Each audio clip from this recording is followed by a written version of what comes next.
Nosotros habiéndolo oído, se produce en nosotros esa pistis, esa fe. Gloria al Señor. Y que hemos sido convencidos mediante el mensaje que va dirigido por el Espíritu Santo. Reconocemos que somos pecadores, aceptamos las buenas nuevas de que Cristo murió y resucitó, que Él sustituyó nuestro lugar, que ocupó nuestro lugar y que ahora nosotros tenemos un destino si lo aceptamos y que hemos sido seleccionados y llamados todos en Cristo. Y que ahora estando en Cristo sí estamos predestinados. Nuestro destino es estar con Él eternamente. Pero lo que el apóstol San Pablo nos está enseñando aquí, una elección individual, en el sentido de que yo llamo a uno y a este lo salvo. No, en la elección yo llamo a uno para que cumpla con mi propósito, sin olvidarme en mi soberanía de los que quedaron atrás. Tengo un plan con ellos, pero aunque yo no lo quiera revelar ahora, mi revelación se va a manifestar en el presente con el que acabo de llamar. Y no podemos decir que Taré, su hermano Nacor y todos se condenaron y que se perdieron. No, Dios se acordó de ellos.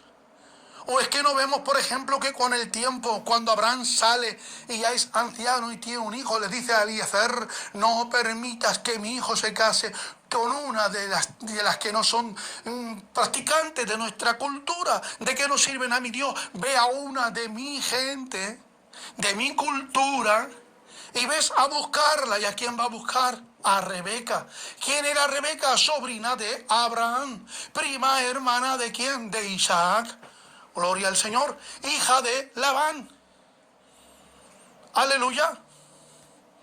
Por eso es, y compartirían las mismas culturas, las mismas costumbres y la misma ideología y la misma religión. Ahora, pero para no estar abarcando el tema de la predestinación, porque ya hablaremos de ello, aleluya, estamos aquí viendo que en el Antiguo Testamento, cuando Dios llamaba a alguien, era un tema recurrente, que iba asociado con su elección de Israel y de individuos, como por ejemplo Abraham, Moisés y los profetas.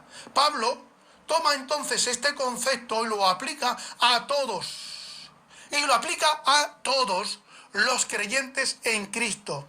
Por eso podemos ver que en la cultura greco-romana, ser llamado, ser kletos, implicaba un privilegio o una tarea especial, pero que estaba limitado a unos pocos, en contraste al llamado de Dios que incluye, que abarca a las personas de todas las naciones y que en este llamamiento hay una transformación, gloria al Señor, porque está en la obediencia que se evidencia por obras. ¿Os dais cuenta? Esto es lo que está enseñando el apóstol San Pablo. Ahora, nuestra identidad personal, nuestra identidad como llamados de Dios se tiene que evidenciar.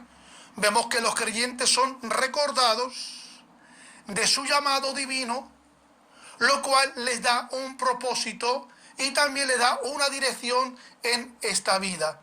Este llamado no se basa en sus propios méritos, sino que este llamado se basa en la gracia de Dios. Ya estuvimos hablando acerca de la gracia como un don inmerecido por parte de Dios al hombre. Ser de Jesucristo significaba vivir bajo el gobierno, la autoridad de Cristo y de esta manera reflejar su carácter en todas las áreas de nuestra vida. Cuando incluimos a los romanos como parte de este llamamiento, lo que Pablo está haciendo es enfatizar la unidad de todos los creyentes en este mensaje y sigue siendo relevante para hoy en día. No es algo exclusivo de unos pocos, sino para todo el mundo. Especialmente vemos que en el contexto, gloria al Señor, donde las divisiones culturales y sociales amenazan la unidad del cuerpo de Cristo. Así como, por ejemplo, los cristianos en Roma fueron llamados a vivir como seguidores de Cristo en un contexto que a menudo eran hostiles, vemos que los creyentes hoy en día están desafiando a permanecer fieles a su identidad en Cristo, incluso cuando esto contradice los valores de la cultura que nos rodea. Pero nosotros, en el siglo presente, como en siglos posteriores o anteriores, por ejemplo, en la época que estaba viviendo el apóstol San Pablo, que es en el primer siglo después de Cristo, él les tiene que enseñar a la iglesia que su fidelidad no está en una fidelidad solamente intelectual, sino que está en una manera de vivir día a día, y no solamente en cuanto a una vida religiosa dentro de lo que es la comunidad cristiana, sino que la evidencia del cristianismo se tenía que evidenciar externamente en todo el mundo, donde fueran. Y lo que Pablo está enseñando es que hay una gran diferencia, que cuando, por ejemplo, Roma, pues los soldados obedecían a las órdenes de un gran general, de los patricios, o por ejemplo del Senado, ellos obedecían intelectualmente, pero en su conducta podían ser rebeldes, podrían abusar de autoridad. Y San Pablo lo que está enseñando que la Iglesia no solamente obedece y se somete al señorío del Curios, llamado Señor Jesucristo, sino que en su forma de hablar, en su conducta día a día, la gente de afuera que vive no en la comunidad cristiana porque no son cristianos, han de ver en nosotros un cambio y una transformación, porque nosotros no solamente tenemos una obediencia a la hora de hablar o de comunicar las buenas nuevas, sino que en nuestra conducta día a día tienen que ver el cambio radical de que en nosotros se refleja el carácter y el señorío de Cristo. Como un tema central en Romanos, gloria al Señor, la palabra kletos en griego, que significa ser llamado, no es solo un término introductorio en un tema recurrente en Romanos.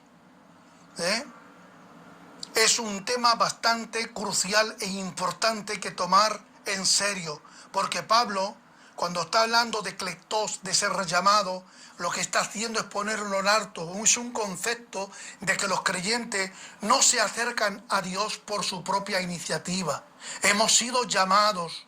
No es porque nosotros tomamos la iniciativa de acercarnos a Dios, estamos muertos en nuestros delitos y pecados, incapacitados para acercarnos a Dios. En ese llamamiento de las buenas nuevas, gloria al Señor, cuando nosotros hemos sido llamados a oír el mensaje, la palabra viene a nuestra vida y como dice, gloria al Señor, las Escrituras, que la fe viene por el oír la palabra de Dios, el oír las buenas noticias. Y es entonces cuando hemos sido llamados y comisionados. En este llamado implica más que una invitación, es una acción soberana de Dios. Aleluya. Y que en esta elección es una elección para todo el mundo. No solamente los creyentes son llamados a la salvación. No es que Dios ahora dice en la Escritura o que el apóstol San Pablo está diciendo, no. Todos los que son creyentes han sido llamados y seleccionados individualmente y los demás no. No, usted obedeció y correspondió obedecer. Respondió al llamado de Dios, pero el llamamiento de Dios es para todo el mundo. Juan 3:16, de tal manera Dios amó al mundo, que ha dado a su Hijo unigénito. ¿Para qué? Pues para que todo aquel que cree en Él no se pierda, mas tenga la vida eterna. Es decir, Cristo vino a buscar y a salvar lo que se ha perdido. Y no podemos decir, no, solamente salva a estos que están perdidos, pero los otros que no están perdidos, que aún se están en su camino, no. Todos están destituidos de la gloria de Dios, sin excepción. Todos pecaron, todos se desviaron, todos están enfermizos, todos necesitaban a Dios, pero todos estaban incapacitados para acercarse a Dios. Es Dios quien vino al mundo.